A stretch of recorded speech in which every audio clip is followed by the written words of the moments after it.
조선시대 역관들은 어떻게 외국어를 공부했을까? 여러분, 조선시대 최고의 스펙이 뭐였을까요? 문과 급제? 물론 좋죠. 하지만 문과를 나와도 녹봉도 못 받는 무록관으로 평생을 보낼 수 있었습니다. 그런데 말이죠. 중인 신분이면서도 양반보다 더 큰 부를 쌓고 평생 직장이 보장되고 심지어 당대 최고 부자 반열에 오른 직업이 있었습니다. 바로 역관입니다. 외국어는 언제나 새로운 세계로 통하는 문이었고 부와 기회를 가져다주는 열쇠였습니다. 지금이나 조선시대나 마찬가지였습니다. 오늘은 조선시대 외국어 전문가, 역관들이 어떻게 외국어를 배웠는지 그리고 그들이 어떤 삶을 살았는지 자세히 들여다보겠습니다. 사역원 700년 전통의 외국어 교육기관. 자, 우선 역관을 배출한 교육기관부터 살펴볼까요? 사역원의 역사는 무려 700년입니다. 고려 충렬왕 2년, 그러니까 1276년에 통문관이라는 이름으로 설립됐습니다. 왜 하필 이때였을까요? 송나라를 멸망시킨 원나라가 베이징 지역을 연경으로 정하고 이 지역의 언어를 공용어로 삼았기 때문입니다. 당시 연경의 언어는 중국인과 소수민족이 함께 쓰던 일종의 엉터리 중국어인 하나언어, 즉 한어였습니다. 이건 고려의 사서오경으로는 배울 수 없는 언어였습니다. 그래서 고려는 외국어 교육기관을 설치해 한어를 비롯한 주변 국가 언어를 교육하기 시작했죠. 조선 개국 후에는 태조 2년 1393년에 사역원으로 계칭해서 조선 말기까지 무려 600여 년간 운영됐습니다. 이렇게 전문적인 국책 외국어 교육기관이 수백 년간 유지된 나라는 세계에서도 찾기 어렵습니다. 사역원에서는 4개 언어를 가르쳤습니다. 첫 번째, 한학은 중국어를 가르쳤는데요. 교수 4명, 훈도 4명이 학생 30명을 가르쳤습니다. 평양, 의주, 황주에도 역학 훈도를 두어 각각 30명씩 교육했죠. 두 번째, 몽학은 몽골어였습니다. 훈도 2명이 학생 10명을 가르쳤습니다. 세 번째, 청학은 만주어인데요. 병자호란 이후 여진학에서 전환된 겁니다. 훈도 2명, 학생 정원은 20명이었습니다. 네 번째, 외학은 일본어였습니다. 훈도 2명, 학생 정원 15명이었고요. 제포, 부산포, 간포에도 별도로 교육했습니다. 이 중에서 단연 한학이 가장 중요했습니다. 한자는 지배계층의 의사 전달 수단이었고 대외관계에서 외교 문서를 작성하고 사설을 편찬하는 데 중요한 언어였기 때문입니다. 사역원에 입학하는 것부터가 큰일이었습니다. 여러 사람들의 추천을 받아야 했고 입학 여부는 투표를 통해 가부를 결정했습니다. 그러다 보니 아무래도 역관 집안 출신이 입학하기 쉬웠습니다. 입학하고 나서도 안심할 수 없었습니다. 3년 동안 공부해도 실력이 늘지 않으면 퇴학이었습니다. 정말 살벌했죠. 5세부터 시작하는 외국어 교육. 기록에 남아있는 가장 어린 사역원 입학생이 있습니다. 영조 6년 1730년 천령현씨 집안의 현계근이 5살의 나이로 사역원에 입학했습니다. 처음엔 일본어를 배우는 외학 생도방에 입학했다가 중도에 중국어로 전공을 바꿨습니다. 초시에 합격하고는 다음 시험을 한 차례 미룬 뒤 다시 외학으로 이적하기도 했죠. 이처럼 어린 나이에 사역원에 입학한 예가 드물지 않았을 것으로 추정됩니다. 현대로 치면 조기 유학, 조기 영어 교육인 셈이죠. 역관 집안은 대대로 외국어를 배우고 가르쳤습니다. 평산 신씨는 조선시대 22명의 역관을 배출했고요. 인동장 씨는 무려 106명의 역관을 배출했습니다. 광산 이씨는 95명, 청송심 씨는 99명, 은진송 씨는 22명의 역관을 배출했죠. 평생 외국어를 써볼 일이 없는 일반인들과는 전혀 다른 환경을 갖추고 있었던 겁니다. 집에서부터 외국어가 들리고 선조들이 남긴 교재와 노하우가 쌓여 있었습니다. 이들은 일종의 세습 전문직이었습니다. 중인 계층은 전문적 지식을 가계로 전수했고 기술관직을 세전, 즉 대대로 전했습니다. 우어청이라는 조선판 영어마을이 있었습니다. 사역원의 외국어 교육에서 가장 중요한 것은 회화였습니다. 세종 24년 1442년 세종대왕은 특단의 조치를 내렸습니다. 사역원 안에서는 모두 중국말만을 쓰게 했습니다. 숙종 때는 아예 한학 우어청을 만들었습니다. 요즘의 영어마을처럼 하루 종일 외국어만 쓰게 하고 조선어를 쓰지 못하게 하는 강제 교육이었습니다. 우어는 짝을 지어 대화한다는 뜻입니다.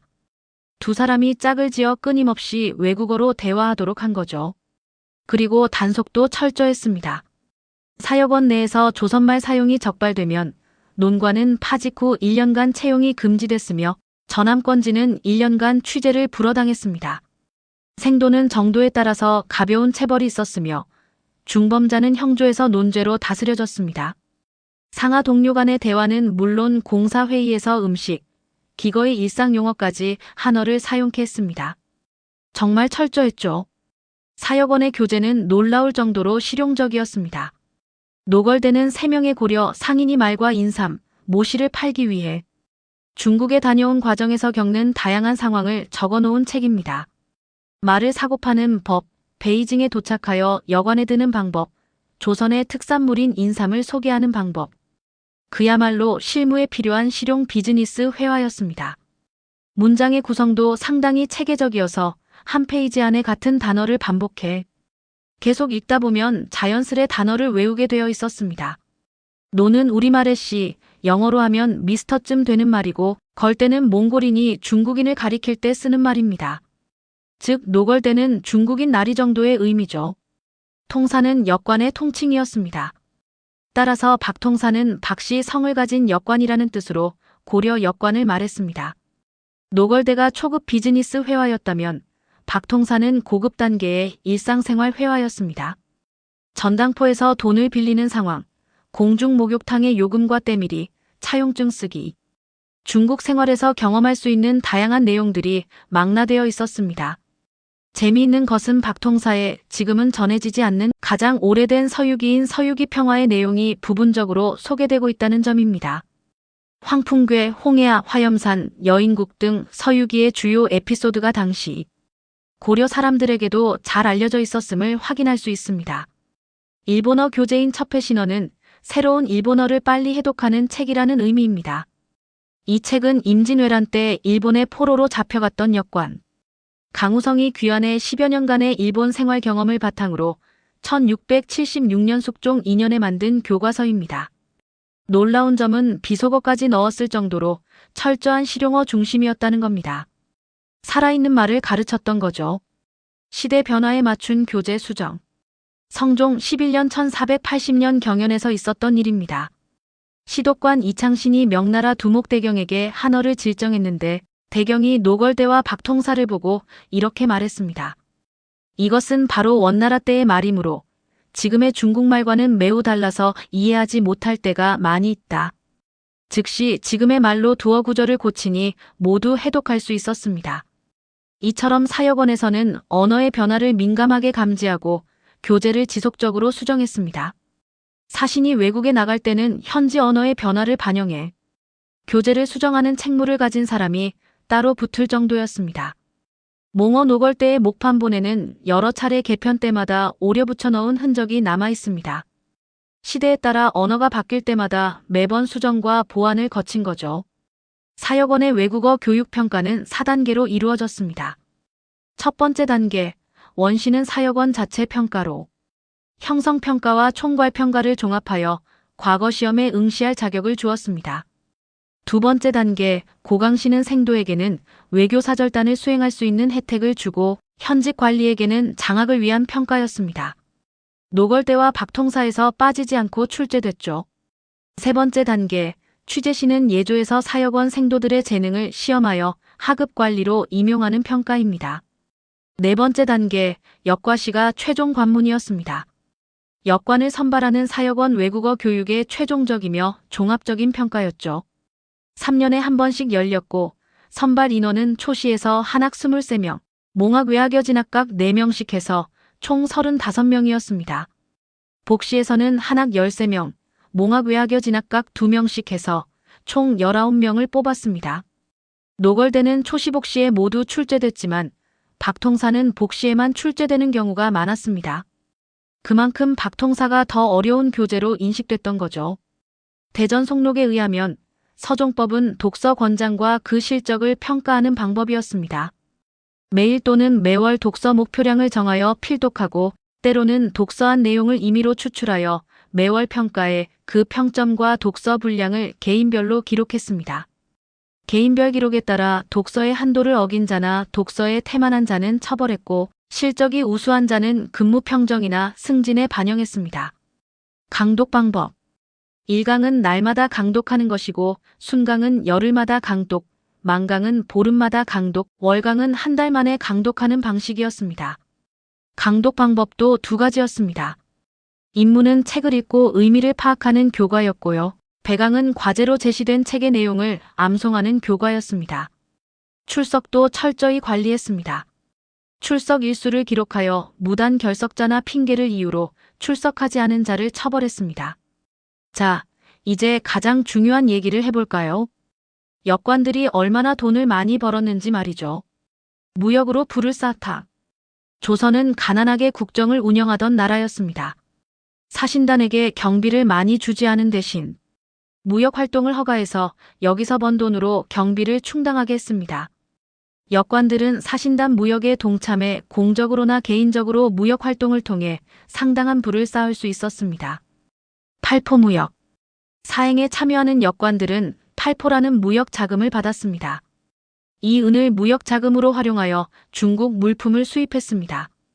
주로 수입한 물건은 백사, 백색단, 삼승방사주, 금단, 사단 등 비단류였습니다. 역관들은 중국과 일본을 오가는 중개무역으로 막대한 부를 축적했습니다. 박지원의 소설 허생전에 나오는 서울 최고 부자 변씨의 실제 모델이 바로 변승업입니다. 그는 외어 역관 출신으로 청나라와 일본을 오가는 중개무역으로 수십만 금을 모았습니다. 1696년 숙종 22년 그의 부인이 죽었을 때 관에 오칠을 했습니다. 오칠은 원래 임금의 관에만 할 수 있는 것이었습니다. 국상과 다름없이 장례를 치른 거죠. 재상과 간관들이 이를 듣고 괘씸하다고 생각했으나 변승업이 요로에 모두 뿌렸던 까닭에 아무런 규탄을 받지 않고 무사했습니다. 변승업 가문은 대대로 역관을 배출했고 막대한 부를 축적했습니다. 김근행은 외어 역관으로 1663년 현종 4년 유황과 무기의 밀수를 위해 일본에 들어가 밀매 상인과 접촉하여 유황과 무기, 공급을 약속받는 등 활약을 했던 인물입니다. 통문관지 인물조에도 소개될 정도로 유명한 역관이었고 부자로도 이름이 났었습니다. 그런데 그는 일부러 의복은 검소하게 입고 찢어진 모자를 쓰고 다녔다고 합니다. 주변 사람들이 그 이유를 묻자 김근행은 이렇게 대답했습니다. 화려한 물건을 가지고 있으면 주변 양반들이 갖고 싶어 할 것인데 주지 않으면 환심을 잃게 되고 고루 나누어 주자면 물건이 없기 때문이다. 역관의 무역은 양반 관료의 비오내지 묵인 없이는 이루어지기 힘들었기 때문에 역관은 관료들의 눈치를 살피지 않을 수 없었던 거죠. 역관이 당상관으로 진급하면 영광스럽다고 할 만한데도 동료들이 마음에 들지 않는 자를 꾸짖을 때는 반드시 너는 지지리도 복이 없으니 빨리 당상관이나 되어라 라고 한다. 왜 당상관 되는 게 욕일까요? 당상관이 되면 중국으로 갈 기회가 드물어져서 당하관보다 이득이 적기 때문입니다. 당상관이라는 지위보다 사행에 참여하여 경제적 이익을 취하는 것이 우선이었던 거죠. 당상관에 오르는 것은 모든 관료들의 꿈인데 역관들에게는 일종의 욕이었던 겁니다. 당상관이 된다고 해도 양반들과 같은 위치에 설 수 있는 것도 아니고 양반 집안이 될 수도 없기 때문에 현실적인 문제에 더 관심을 가졌던 것입니다. 17세기 후반부터 18세기 초반 사이에는 무역으로 큰 돈을 모은 역관들이 많았습니다. 조선 후기 대청 무역의 중심은 의주의 만상이었고 대일 무역의 중심은 동래의 내상이었습니다.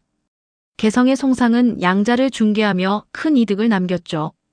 이런 무역의 실무를 담당한 것이 바로 역관들이었습니다. 조선의 이름난 거부들 가운데 역관 출신이 많았다는 기록이 여러 곳에 남아 있습니다. 중인 신분의 차별. 역관들은 기술과 행정 실무뿐만 아니라 지식과 경제력에서도 양반 계층에 뒤지지 않았습니다. 그럼에도 역관들은 늘 중인으로 대우받는 것에 불만을 가졌습니다. 양반과 상민의 중간에 속한 중간 계층, 그것이 중인이었습니다. 잡과의 한계. 역관은 잡과를 통해 선발됐습니다.